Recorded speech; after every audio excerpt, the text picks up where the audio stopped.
TV 999 news కి స్వాగతం. ఇక ఖమ్మంలో పట్టణంలో 12 సంవత్సరాల హిందూ బాలిక అయినటువంటి హిందూ చిన్నారి పైన 50 సంవత్సరాల వయసు కలిగిన మహమ్మద్ గౌస్ అనే ముస్లిం వ్యక్తి హిందూ చిన్నారి ముక్కు పచ్చలారని చిన్నారని వాళ్ళ తాతగారి ఇంటికి వేసవి సెలవులకు రాగా ఆరు బయట ఆడుకుంటున్న చిన్నారని అదే అపార్ట్మెంట్ లో ఉంటున్న మహమ్మద్ గౌస్ అనే ముస్లిం వ్యక్తి 3 ఫ్లోర్లలోకి తీసుకువెళ్లి అమానుషంగా నిలజ్జగా పసిపాపపై బలాత్కారం చేసి అమ్మాయిని అదే భవనం పై నుంచి 3 అంతస్తుల పై నుంచి విసిరి హత్యా ప్రయత్నం చేయడం జరిగింది. కట్టగూరు మండలం గ్రామంలో హిందువాని ఆధ్వర్యంలో ఈరోజు ఖమ్మంలో 12 ఏళ్ల చిన్నారి పైన గౌస్ అనే వ్యక్తి చిన్నపిల్ల అనే ఒక ఆలోచన లేకుండా మతోన్మాన ధోరణితో 12 సంవత్సరాల అమ్మాయిపై బలాత్కారం చేసి కాలు చేతులు కట్టేసి అమ్మాయిని 3 ఫ్లోర్ల బిల్డింగ్ పై నుంచి తోసివేయడం జరిగింది. అమ్మాయి ఈరోజు ప్రాణాపాయ స్థితిలో ఉన్నది.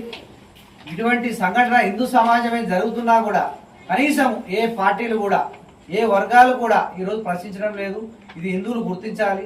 ఎందుకంటే హిందువుల మీద ఎటువంటి దాడులు జరిగినా కూడా మన ఈ కుహానా మేధావులు సెక్యులర్ వాదులు అంతా కూడా మన హిందూకు యాంటీగా మాట్లాడే ప్రతి వ్యక్తి కూడా ఇలా హిందూ సమాజంలో మన పిల్లలకు కూడా రక్షణ లేనప్పుడు కనీసం ఈరోజు మాట్లాడకుండా ప్రశ్నించకుండా మన సమాజంలో కాబట్టి ఖచ్చితంగా మేము హిందూబాయి నుంచి ఖచ్చితంగా ఏం కోరుతున్నామంటే ఈ అమ్మాయికి తక్షణమే ఖమ్మంలో ఆమె నిమ్స్ హాస్పిటల్లో చికిత్స పొందుతుంది. పూర్తి బాధ్యత కూడా గవర్నమెంట్ దీన్ని పరిశీలించాలి.